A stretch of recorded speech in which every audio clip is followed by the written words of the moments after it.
तो पिछले पार्ट में नंबर 1 हाओ चेन के ऊपर पूरी तरह से भारी पड़ने लगा था, जिसकी वजह से हाओ चेन को रियलाइज हो जाता है कि नंबर 1 बहुत ही ज्यादा पावरफुल है। लेकिन हम देखते हैं कि वो जख्मी होने के बाद भी हार नहीं मानना चाहता और इसके बाद वो नंबर 1 के अटैक को रोकने के लिए डिवाइन शील्ड का यूज करता है। लेकिन नंबर 1 के पावरफुल अटैक के सामने उसका डिवाइन शील्ड भी नहीं टिक पाता है। इसके बाद नंबर 1 हाओ चेन से कहने लगता है कि अगर तुम्हारा भी गोल गॉड शील्ड डिवाइन थ्रोन है, तब तुम्हें अपना असली टैलेंट दिखाना होगा। अब उसकी यह बात सुनकर हाओ चेन और भी हिम्मत के साथ में उसके साथ फाइट करता है, लेकिन इतने कोशिश के बाद भी वो नंबर 1 के सामने नहीं टिक पा रहा था। जिसके बाद नंबर 1 हाओ चेन से कहता है कि तुम तो गॉड शील्ड वॉरियर के विरासत के ऊपर अफसोस के जैसे हो। इसके बाद नंबर 1 हाओ चेन के ऊपर बहुत तेज स्पीड से अटैक कर देता है, जिसकी वजह से हाओ चेन जख्मी होकर नीचे गिर जाता है। अब इसे देखते ही ली सिन को उसके बारे में चिंता होने लगती है और यहुआ कहने लगता है कि हाओ चेन अपने सारे ट्रिक को आजमा चुका है, जिसकी वजह से ऐसा लगता है कि अब इस मैच में उसके जीतने का कोई चांस नहीं है। लेकिन हम देखते हैं कि हाओ चेन अभी भी अपना हार मानने के लिए तैयार नहीं था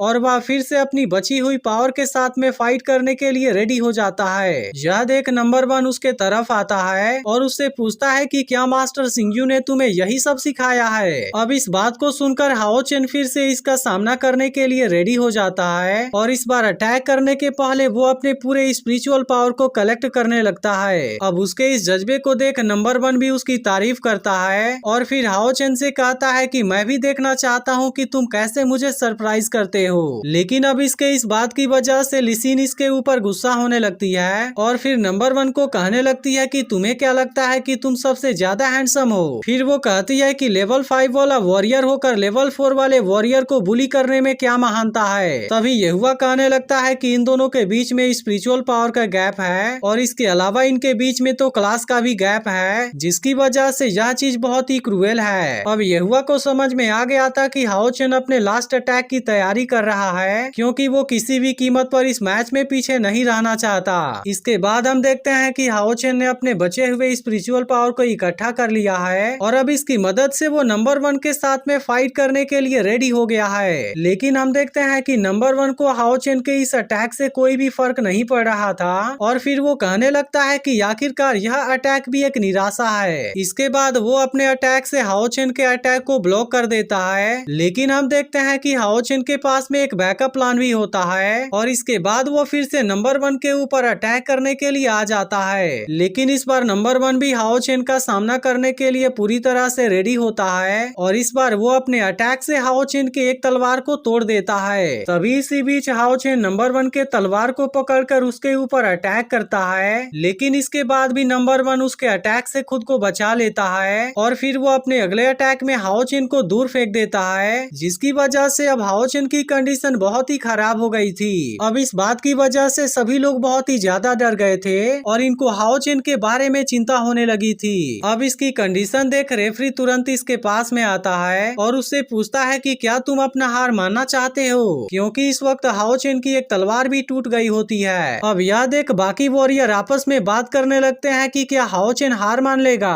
तभी इनमें से दूसरा वॉरियर कहने लगता है कि अभी तो नंबर 1 ने अपने फुल पावर का यूज नहीं किया था, नहीं तो फिर उस कंडीशन में हाओ चेन उठने के काबिल भी नहीं रहता। इसके बाद हम देखते हैं कि लिसिन और यहुआ को हाओ चेन के बारे में बहुत ज्यादा चिंता होने लगी थी। तभी हम देखते हैं कि हान्यू भी इस मैच को देख रहा होता है और इसके बाद वो कहता है कि ग्रैंडफादर आपने जिसे चूज किया था आखिरकार वह भी इस मैच में हार गया और इसके बाद हान्यू उदास होकर यहाँ से जाने लगता है। लेकिन तभी हाओ चेन रेफरी से कहता है कि वो अपनी हार नहीं मानना चाहता और वो अभी भी नंबर 1 के साथ में फाइट को कंटिन्यू करना चाहता है। अब हाओ चेन के इस बात को सुनकर रेफरी भी सोच में पड़ जाता है। इसके बाद नंबर 1 हाओ चेन से कहने लगता है कि मैं मानता हूँ तुम बहुत ज्यादा टैलेंटेड हो, लेकिन अब तुम्हें यहीं पर रोक देना चाहिए, क्योंकि इस कंडीशन में तुम मेरा सामना नहीं कर पाओगे और इसकी वजह से तुम्हारी जान भी खतरे में आ सकती है। इसके बाद नंबर 1 अपने तलवार को वापस रख लेता है और फिर हाओ चेन से कहता है कि अब तुम्हारे साथ फाइट को कंटिन्यू करने में मुझे कोई इंटरेस्ट नहीं है। तब उसकी यह बात सुनकर हाओ चेन कहने लगता है कि मैं मानता हूँ कि तुम भी बहुत ज्यादा ताकतवर हो और इसके अलावा मैं यह भी जानता हूँ कि तुमने शुरुआत से अभी तक अपने असली पावर का यूज नहीं किया, लेकिन अभी भी इस कंडीशन में मैं अपने हाथ में बचे हुए तलवार का यूज करना चाहता हूँ, क्योंकि यहाँ पर मुझे अपने आप को साबित स्थापित करना है। इसके बाद हाओ चेन नंबर 1 से कहता है कि तुम अपने फोकस को अच्छे से यूज करना, क्योंकि मेरी असली फाइट अब शुरू होने वाली है। अब इतना कहने के बाद हाओ चेन अपने होली स्पिरिट फर्नेस में अपने बचे हुए स्पिरिचुअल पावर को कलेक्ट करना शुरू कर देता है। लेकिन हम देखते हैं कि इस बार वाली स्पिरिचुअल पावर पहले से पूरी तरह अलग होती है, जिसकी वजह से यह देखने में भी बहुत ही ज्यादा खतरनाक और पावरफुल लग रही थी।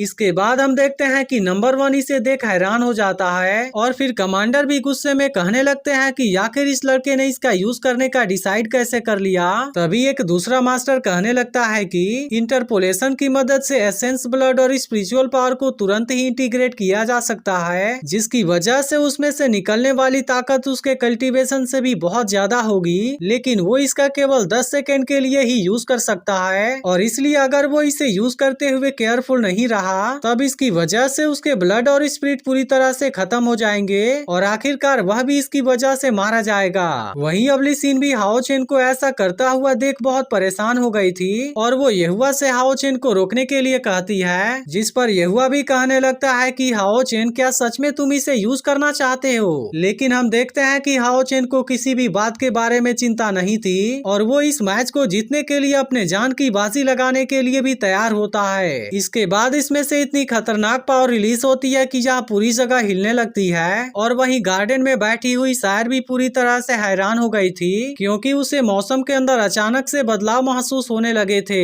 इसके अलावा हानियू भी हाओ चेन को यह करते हुए देख पूरी तरह हैरान होता है और फिर कहने लगता है कि हाओ चेन, क्या तुम पागल हो चुके हो, क्योंकि तुम केवल इस गेम को जीतने के लिए अपनी जान की बाजी लगा देना चाहते हो। इसके बाद हम देखते हैं कि अब नंबर 1 भी हाओ चेन को पावर को देख हैरान हो गया था, क्योंकि वो समझ गया था कि हाओ चेन ऐसा करके इन दोनों के बीच के गैप को बराबर करना चाहता है और इसी के लिए उसने यह भी कहा था कि मेरी असली फाइट अब शुरू होने वाली है। अब इसकी वजह से नंबर 1 के पास में कोई भी ऑप्शन नहीं बचता, जिसके बाद वो भी इसके साथ में फाइट करने के लिए अपने पावर को एक्टिवेट कर लेता है। लेकिन अब इस वक्त हाओ चेन की पावर पहले से बहुत ज्यादा बढ़ गई थी और इसके तुरंत बाद वो नंबर 1 के ऊपर अटैक करना शुरू कर देता है। यह देख नंबर 1 भी अपने पावर का यूज करके इसके अटैक को ब्लॉक करता है, लेकिन अब उसे रियलाइज हो गया था कि इस वक्त हाओ चेन की पावर भी किसी लेवल 5 वाले वॉरियर के पावर से कम नहीं है, बल्कि इस वक्त उसकी पावर उससे भी ज्यादा हो गई है। अब इस तरह से इनके बीच की फाइट फिर से शुरू हो जाती है और हम देखते हैं कि अब हाओ चेन नंबर 1 के ऊपर भारी पड़ने लगा था।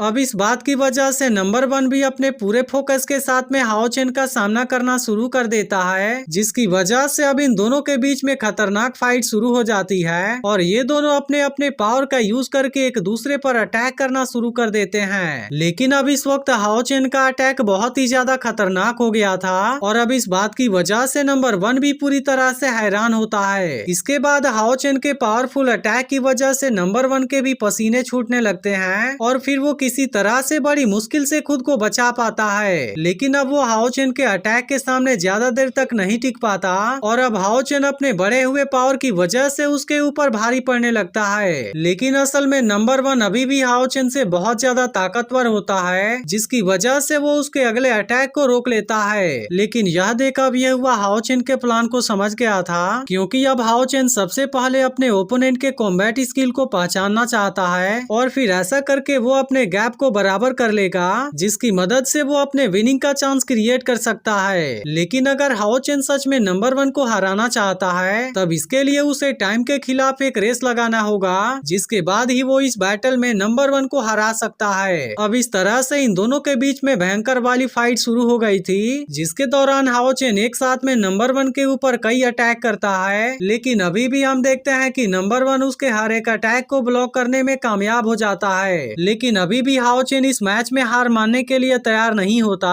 और इसके लिए वो और भी ज्यादा फोकस के साथ में नंबर 1 के साथ फाइट करना शुरू कर देता है। लेकिन अब हम देखते हैं कि उसके साथ में फाइट करके नंबर 1 की हालत भी खराब हो गई थी, क्योंकि इस वक्त हाओ चेन का अटैक पहले से बिल्कुल अलग हो गया था। वहीं अब हाओ चेन की कंडीशन धीरे धीरे और भी खराब हो रही थी, जिसे देख एक मास्टर कहता है कि क्या हमें इन दोनों को रोक देना चाहिए। लेकिन इस पर कमांडर कहते हैं कि यही तो रियल इनहेरिटेंस बैटल है। वहीं अब हाओ चेन फिर से नंबर 1 का सामना करने के लिए रेडी हो जाता है और इस बार वो अपने होली स्वॉर्ड को यूज करने का डिसाइड कर लेता है। अब इसकी वजह से हाओ चेन और भी ज्यादा खतरनाक दिखाई देने लगा था। लेकिन अब इसके लिए हाओ चेन अपने बचे हुए आखिरी स्पिरिचुअल पावर का भी यूज कर रहा था, जिसे देख नंबर 1 पूरी तरह से हैरान होता है और उसे यकीन नहीं होता कि हाओ चेन इस मैच को जीतने के लिए ऐसा भी कर सकता है। लेकिन अब हम देखते हैं कि हाओ चेन को किसी भी बात के बारे में चिंता नहीं थी, जिसे देख नंबर 1 हाओ चेन से कहने लगता है क्या तुम्हें सच में मौत से कोई डर नहीं है। लेकिन तभी हाओ चेन यहाँ पर सुयान युआन स्वॉर्ड टेक्निक का यूज कर देता है और इस बार इसकी वजह से यहाँ पर बहुत ही खतरनाक पावर जनरेट हो गई थी, जिसे देखते ही सभी लोगों का होश गायब हो जाता है और वो कहने लगते हैं कि ऐसा लग रहा है मास्टर सिंह इस टेक्निक का यूज कर रहे हैं। वहीं अब नंबर 1 भी हैरान होता है कि क्या यह चीज सच में ऐसी दिखाई देती है, क्योंकि असल में इस बार यह टेक्निक बिल्कुल मास्टर सिंह के जैसे मैच हो रही थी। तभी अचानक से हाओ चेन इसके ऊपर अटैक करने की कोशिश करता है, जिसे देख नंबर 1 भी तुरंत इसको ब्लॉक कर देता है। लेकिन जब काफी कोशिश के बाद भी हाओ चेन नंबर 1 को नहीं हरा पाता, उसके बाद वो इसके ऊपर एक साथ में कई बार अटैक कर देता है, जिसके बाद यह एपिसोड यहीं पर एंड हो जाता है। लेकिन अगर आपने इसके पिछले एपिसोड को मिस कर दिया हो तो लेफ्ट वाली वीडियो जरूर देख लेना